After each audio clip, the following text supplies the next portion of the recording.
Uh, Tokyo, the biggest city in the world, just seems to beg me to write essays. Every time I walk around in the city where I've lived about 15 years, I see things I want to write about, to respond to. I have no idea why Tokyo is so little written about. It's just a place filled with meanings, abandoned meanings, undiscovered meanings. And I don't just mean all the advertising and all the signs, which are amazing enough. That alone would be a book. I figure in an average day walking around Tokyo, you read about a novel's worth of advertisements, announcements. But there's more meaning than that in Tokyo, and that's what these essays are about. These essays are really about trying to find what the city means, what it means to be here, to live here, to be part of the biggest city in the world. How can so many people live together so densely in such a complicated way? It just bewilders me every single day.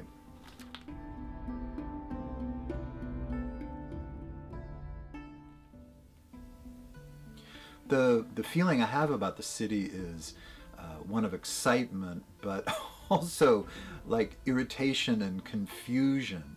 And I can see why many people don't like that confusion or don't like that irritation. But I find that really to be a spur to respond. And for the essays, I try to find both things I love and things that really aggravate me. But mostly things that really intrigue me or confuse me. I think in Tokyo, the line between being intrigued and being confused it doesn't exist.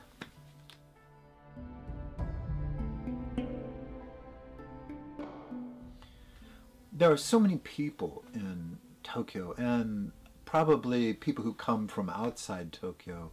They look and they see a city that has less variation than New York or London or a city in Brazil, say. But I think that the city really packs in all aspects of human variation. And if you look just a little bit past the surface, you see this tremendous diversity. The ways of living in Tokyo are so many, it's almost impossible to categorize them, much less try to put them together. But that makes for great essays, that makes for interesting topics to write about.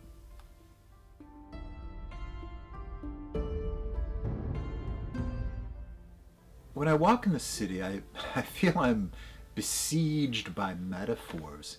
And in the first book of essays, I made a quote from Case Notenboom as part of the beginning of the book, which is, "It was like a metaphor," which of course is a joke, but Tokyo is like that. It is like a metaphor all the time. Everywhere you turn, there's something to lead to another meaning, something that you could look at in a concrete way, but in fact leads to greater meaning if you stop and think about what that could possibly connect to, what could that show, what could that lead to.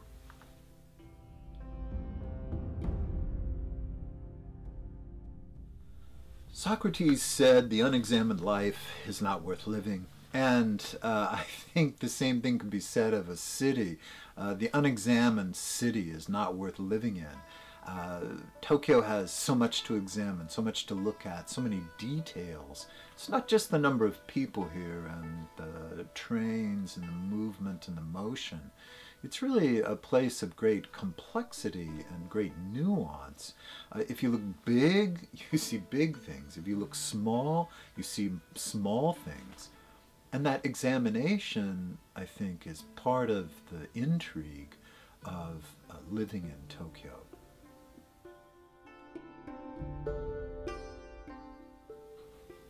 The topics that I write about in the essays are not huge ones, I don't think. I'm not trying to give information like where did all these people come from, or even how many people get on the train. All of that's really, really fascinating.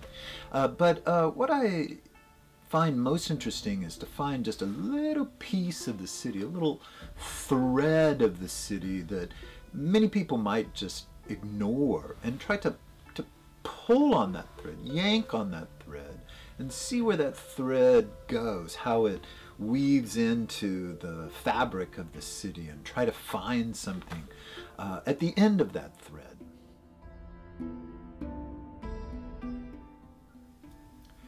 In the small things of Tokyo, you can really see a lot. And I think all world cities are like that. New York, Paris, London, Istanbul, wherever you go in a big city, there's small things that lead to bigger things. But I think Tokyo is especially set up that way. It has a kind of cellular connection, a real organic structure to it, in which one thing expands to another, expands to another, expands to another. And I find that constant expansion of small things into bigger things to be a really intriguing element of the city, and something that I try to capture in these essays.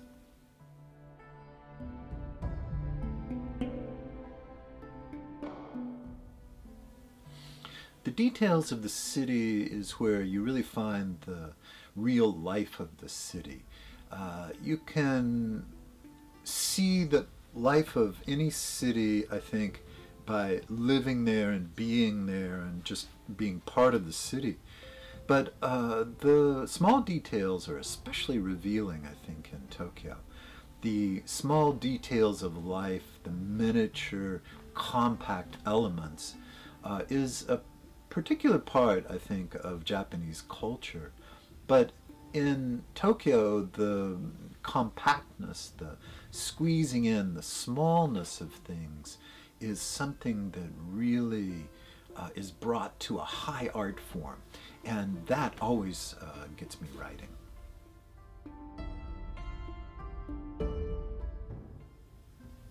I love to think how connections can be made. You know, you see vending machines all over Tokyo. Why are all these vending machines there, right? It seems confusing, not to mention using a lot of electricity. But if you think back to the tea ceremony and how the presentation of a drink can be a kind of meditative, spiritual undertaking, the electric plugged-in vending machines all over Tokyo start to make sense.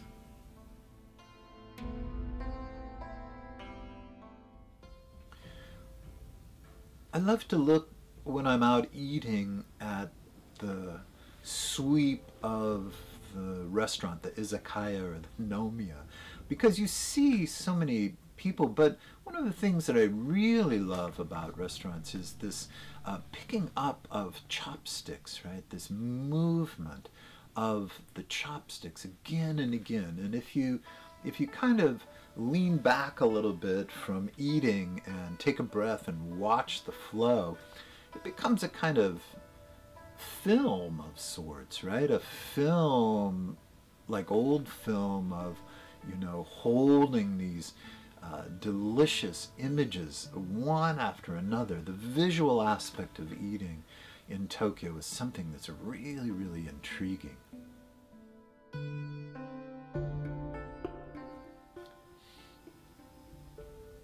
Maybe one of the reasons I've stayed in Tokyo all these years is because of the maps.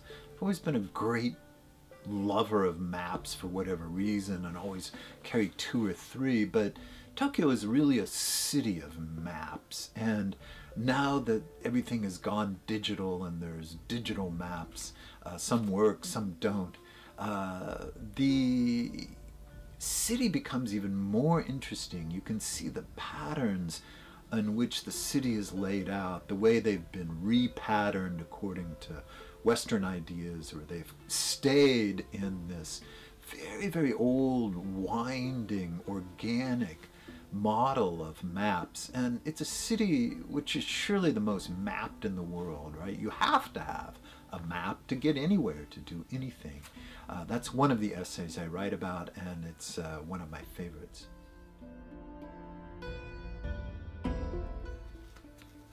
In Tokyo, I always feel lost, and I think for a lot of people that's a really disturbing feeling, but the feeling of being lost, I think, is one which, like in music, leads to the resolution of being found. And one of the great parts of Tokyo is this sense of being constantly lost and confused and weirded out. But all of a sudden, you have these aha moments.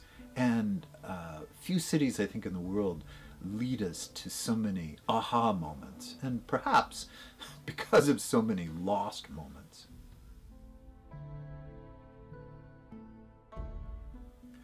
The trains of Tokyo are one of the marvels. They should be put up for, one of the great accomplishments of humankind, these trains that are running all the time.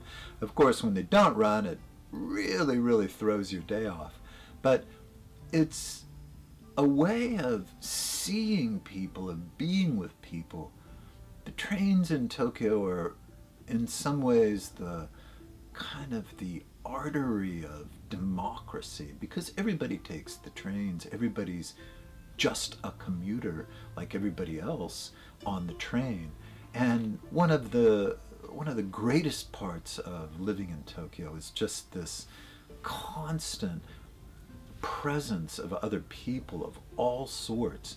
And the train is where you really get to see people, not just shooting by you as on the street, but you get a few minutes to kind of observe people and look at people before they get off at their stop or before your stop comes up.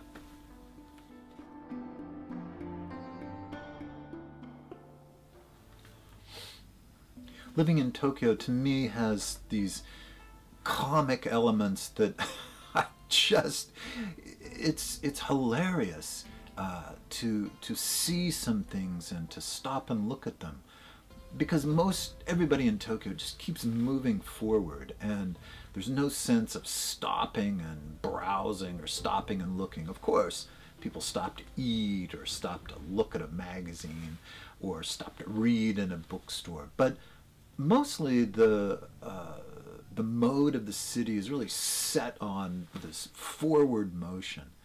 And just stopping for a second in the swirl of things, nobody notices you anyway, is a kind of moment where you're put into a different framework, an almost comic, humor-laden framework where you can see the city in this really different way. And I try to capture those comic moments, the comic insights that crop up by stopping and observing everything flowing around.